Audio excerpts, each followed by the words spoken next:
ಈ ಥರ ಚಿಕ್ಕ ಹಣ್ಣುಗಳು ನೋಡಿದರೆ ಇದು ಡ್ರ್ಯಾಗನ್ ಫ್ರೂಟ್ ಅಂತ ಅನ್ಸೋದೇ ಇಲ್ಲ. ಸೇಮ್ ಕಮಲದ ಮೊಗ್ಗು ಥರನೇ ಇದೆ ಇದು. Hello friends, welcome back to my YouTube channel. ಇವತ್ತು ನಾನು ನಮ್ಮ ತೋಟದಿಂದಲೇ ಬ್ಲಾಗ್ನ ಸ್ಟಾರ್ಟ್ ಮಾಡ್ತಾ ಇದ್ದೀನಿ. ಹೊಲದಲ್ಲಿ ಊಟ ಕೂಡ ತೊಗೊಂಡು ಬಂದಿದ್ವಿ. ಇದು ಊಟ ಅಂದರೆ ಮೊಸರು ಸಾರು ರಾಗಿ ಮುದ್ದೆನ ತೆಗೆದುಕೊಂಡು ಬಂದಿದ್ವಿ. ಇಲ್ಲೇ ಕೂಡ ಊಟ ಮಾಡಿ, ಹೊಲದಲ್ಲಿ ಊಟ ಮಾಡಿದರೆ ಏನೋ ಒಂಥರ ನೆಮ್ಮದಿ, ಖುಷಿ ಕೂಡ ಹೌದು. ಇದ್ರ ಜೊತೆಗೆ ರೈತರು ಎದುರಿಸ್ತಕ್ಕಂಥ ಒಂದು ಪರಿಸ್ಥಿತಿಗಳು, ಸಮಸ್ಯೆಗಳು, ಮಳೆ ಬರ್ತಿದ್ರೆ ರೈತರ ಜೀವನ ಯಾವ ರೀತಿ ಇರುತ್ತೆ, ಇದ್ರ ಬಗ್ಗೆ ಅಷ್ಟು ಮಾತನಾಡೋಣ. ಈ ಊಟ ಎಲ್ಲ ಮುಗಿಸ್ಕೊಂಡ ನಂತರ ನಾನು ನೆಕ್ಸ್ಟ್ ಒಂದು ತೋಟದ ಬಗ್ಗೆ ಅಂದರೆ ಡ್ರ್ಯಾಗನ್ ಫ್ರೂಟ್ ಬಗ್ಗೆ ಅಷ್ಟು ಮಾಹಿತಿಯನ್ನು ಕೊಡ್ತೀನಿ. ಮಳೆ ಇಲ್ಲದೆ ಇದ್ದರೆ ರೈತರಿಗೆ ಎದುರಾಗುವ ಮುಖ್ಯ ಸಮಸ್ಯೆಗಳೆಂದರೆ ಮಳೆ ಬರದಿದ್ದರೆ ರೈತರ ಬದುಕು ಕೂಡ ಅಯೋಮಯವಾಗುತ್ತೆ. ಬಿತ್ತಿರ್ತಕ್ಕಂಥ ಬೆಳೆಗಳು ಕೂಡ ಒಣಗಿ ಆರ್ಥಿಕ ನಷ್ಟ, ಸಾಲದ ಹೊರೆ ಮತ್ತು ಕುಡಿಯುವ ನೀರು ಹಾಗೂ ಜಾನುವಾರುಗಳಿಗೆ ಮೇವಿನ ತೀವ್ರ ಸಮಸ್ಯೆ ಕೂಡ ಉಂಟಾಗುತ್ತೆ. ದನ ಕರುಗಳಿಗಂತೂ ತುಂಬಾ ಕಷ್ಟ ಮೇವನ್ನ ಒದಗಿಸ್ಲಿಕ್ಕೆ. ಈ ವರ್ಷ ಮಳೆ ಕೂಡ ತುಂಬ ಲೇಟಾಗಿ ಬಂತು. ಮಳೆ ಇಲ್ಲದೆ ಬಿತ್ತನೆ ಮಾಡಿದ ಬೆಳೆಗಳು ಕೂಡ ಹೊಲದಲ್ಲಿ ಕೂಡ ಬಾಡಿ ಹೋಗುತ್ತೆ. ಬೀಜ ಮತ್ತು ಗೊಬ್ಬರಕ್ಕಾಗಿ ಮಾಡಿದ ಸಾಲ ತೀರಿಸಲಾಗಿದೆ. ರೈತರು ಕೂಡ ತುಂಬ ಕಂಗಾಲಾಗ್ತಾ ಹೋಗ್ತಾರೆ. ಇನ್ನು ಕುಡಿಯುವ ನೀರಿನ ಕತೆ ಅಂತೂ ಅಷ್ಟೇ. ನೀರಿನ ಸಮಸ್ಯೆ ಅಂತೂ ಹೇಳೋಕ್ಕೆ ಆಗಲ್ಲ. ಮೇವಿನ ಕೊರತೆ, ಜಾನುವಾರುಗಳಿಗೆ ಹಸಿ ಮೇವು ಮತ್ತು ಕುಡಿಯುವ ನೀರಿಲ್ಲದೆ ಹೈನುಗಾರಿಕೆ ಕೂಡ ಕಷ್ಟವಾಗುತ್ತೆ. ಬರಗಾಲದ ಈ ಕಷ್ಟದ ಪರಿಸ್ಥಿತಿ ಒಂದು ಕಡೆ ಆದರೆ, ಇನ್ನೊಂದು ಕೆಲವು ಬಿತ್ತಿ ನಂತರ 15ರಿಂದ 20 ದಿವಸಗಳು ಕೂಡ ಆಗಿರೋದಿಲ್ಲ. ಆ ಫಸಲಿಗೆ ರೋಗ ಬಾಧೆ, ಹುಳಗಳು ಕೂಡ ಕಾಣಿಸ್ಕೊಳ್ಳುತ್ತೆ. ಇಂಥ ಪರಿಸ್ಥಿತಿಯಲ್ಲಿ ರೈತರ ಬದುಕಂತೂ ತುಂಬಾ ಕಷ್ಟ. ನಂತರ ನೋಡಿ, ನಾವು ಡ್ರ್ಯಾಗನ್ ಫ್ರೂಟ್ ಅವರ ಒಂದು ತೋಟಕ್ಕೆ ಬಂದಿದ್ವಿ. ಇದು ಡ್ರ್ಯಾಗನ್ ಹಣ್ಣು ಅಂತ ಅನ್ಸೋದೇ ಇಲ್ಲ, ಒಂಥರ ಕಮಲದ ಹೂವಿಂದು ಮೊಗ್ಗು ಥರ ಕಾಣಿಸ್ತಾ ಇದೆ. ಇದು KR ಪ್ರಕಾಶ್ ಅವರ ಒಂದು ತೋಟ.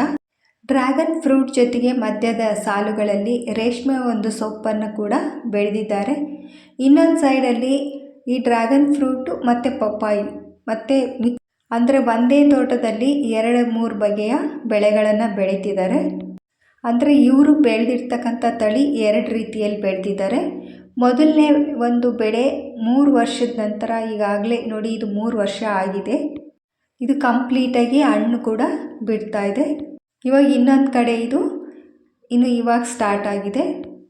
ಈ ಡ್ರ್ಯಾಗನ್ ಫ್ರೂಟು 5 ತಿಂಗಳ ನಂತರ ಸ್ಟಾರ್ಟ್ ಆಗುತ್ತೆ ಬಿಡಲಿಕ್ಕೆ. ಕಂಪ್ಲೀಟಾಗಿ ಬಿಡಬೇಕಂದ್ರೆ 2 ವರ್ಷ ಅಂತೂ ಬೇಕಾಗುತ್ತೆ.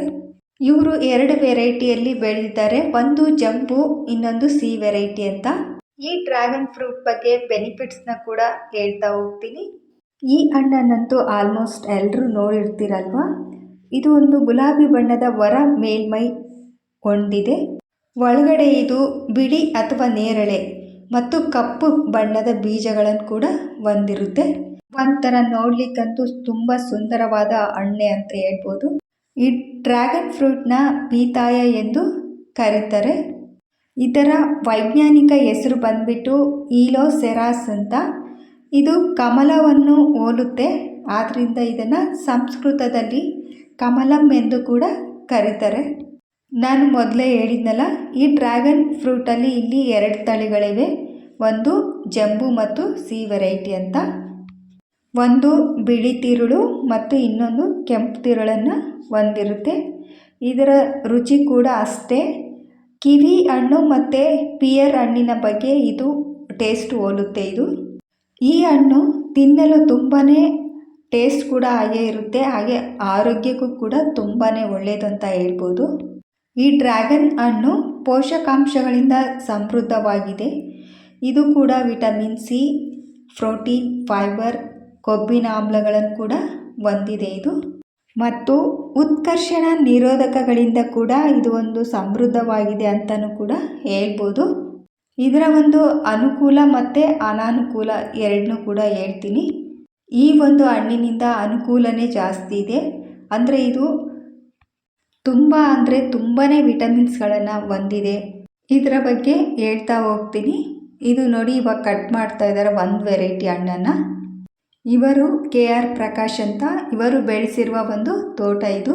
ಈ ಡ್ರ್ಯಾಗನ್ ಫ್ರೂಟ್ ಜೊತೆಗೆ ರೇಷ್ಮೆ ಕೂಡ ಮಾಡ್ತಾ ಇದ್ದಾರೆ ಇವರು ಈ ತೋಟದ ನಿರ್ವಹಣೆಯಲ್ಲಿ ಡ್ರ್ಯಾಗನ್ ಫ್ರೂಟನ್ನು ಹಾಕಿ ಸುಮಾರು ಒಂದು 3 ವರ್ಷಗಳಂತೂ ಆಗಿದೆ. ಈ ಹಣ್ಣನ್ನು ಜಂಬು ಇದು ಅದು ಸಿ ವೆರೈಟಿ ಅಂತ 2 ವೆರೈಟಿಯಲ್ಲಿ ಹಾಕಿದ್ದೀವಿ ಅಂತ ಹೇಳಿದರು. ಈ ತೋಟದ ನಿರ್ವಹಣೆಗೆ ಮತ್ತು ರೇಷ್ಮೆ ಉಪಯೋಗಕ್ಕೆ ಅಂತಲೇ ಒಂದು ಗೋಡೌನ್ ಕೂಡ ಕಟ್ಟಿದ್ದಾರೆ. ಇವರ ತೋಟದಲ್ಲಿ ಈ ಹಣ್ಣು ತುಂಬಾನೇ ಚೆನ್ನಾಗಿ ಬಂದಿದೆ, ಇಳುವರಿ ಕೂಡ ಅಷ್ಟೇ. ಹೊರದೇಶದ ಹಣ್ಣುಗಳನ್ನು ನಮ್ಮ ಗ್ರಾಮದಲ್ಲಿ ಬೆಳೆದಿರೋದು ನೋಡಿ ತುಂಬಾನೇ ಖುಷಿ ಆಗ್ತಾ ಇದೆ. ಈ ಹಣ್ಣಿನ ಒಂದು ಅನುಕೂಲಗಳು ಕೂಡ ಅಷ್ಟೇ ಇವೆ. ಈ ಡ್ರ್ಯಾಗನ್ ಫ್ರೂಟ್ ಸೇವನೆಯಿಂದ ಹೃದಯದ ಆರೋಗ್ಯಕ್ಕಂತೂ ತುಂಬಾ ಉತ್ತಮ ಅಂತಲೇ ಹೇಳ್ಬೋದು. ಇದು ಒಮೆಗಾ 3 ಕೊಬ್ಬಿನಾಮ್ಲಗಳು ಮತ್ತು ಒಮೆಗಾ 6 ಕೊಬ್ಬಿನಾಮ್ಲಗಳನ್ನು ಕೂಡ ಹೊಂದಿರುತ್ತೆ. ಇದು ಹೃದಯವನ್ನು ಆರೋಗ್ಯವಾಗಿಡಲು ಕೂಡ ತುಂಬಾ ಹೆಲ್ಪ್ ಆಗುತ್ತೆ. ಇದರಲ್ಲಿರುವ ಮೆಗ್ನೀಷಿಯಂ ಪಾರ್ಶ್ವವಾಯು ಮತ್ತು ಹೃದಯಘಾತಗಳಂತಹ ಹೃದ್ರೋಗಗಳಿಗೆ ಅಪಾಯವನ್ನು ಕೂಡ ಕಡಿಮೆ ಮಾಡುತ್ತೆ. ಕೊಲೆಸ್ಟ್ರಾಲ್ ಮಟ್ಟವನ್ನು ಕೂಡ ಕಡಿಮೆ ಮಾಡಲು ಸಹಾಯ ಮಾಡುತ್ತೆ. ಇನ್ನು ಫೈಬರ್ ಅಂತೂ ಹೇರಳವಾಗಿದೆ.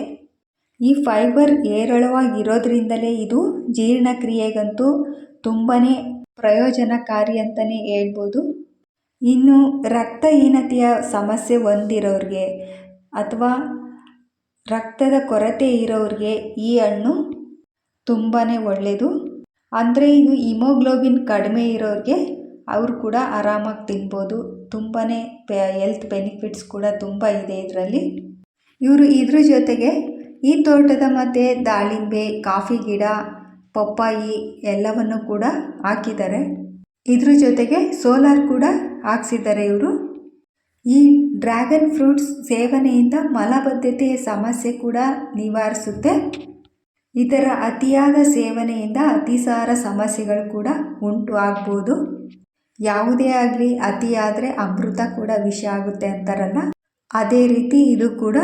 ಆದ್ದರಿಂದ ಈ ಹಣ್ಣನ್ನು ಹೆಚ್ಚಾಗಿ ಸೇವಿಸಬಾರ್ದು. ಈ ಹಣ್ಣಿನಿಂದ ಅನುಕೂಲಗಳೇನೋ ತುಂಬ ಇದೆ, ಅನಾನುಕೂಲ ತುಂಬಾ ಕಡಿಮೆ ಇದೆ. ನೋಡಿದ್ರಲ್ಲ, ಈ ಹಣ್ಣಿನಿಂದ ಎಷ್ಟೊಂದು ಬೆನಿಫಿಟ್ಸು ಮತ್ತು ಇವರ ತೋಟದ ನಿರ್ವಹಣೆ ಕೂಡ ನೋಡಿದ್ರಿ. ಮಳೆ ಬೆಳೆ ಚೆನ್ನಾಗಿದ್ದರೆ ರೈತರ ಜೀವನ ಕೂಡ ನೆಮ್ಮದಿಯಾಗಿರುತ್ತೆ.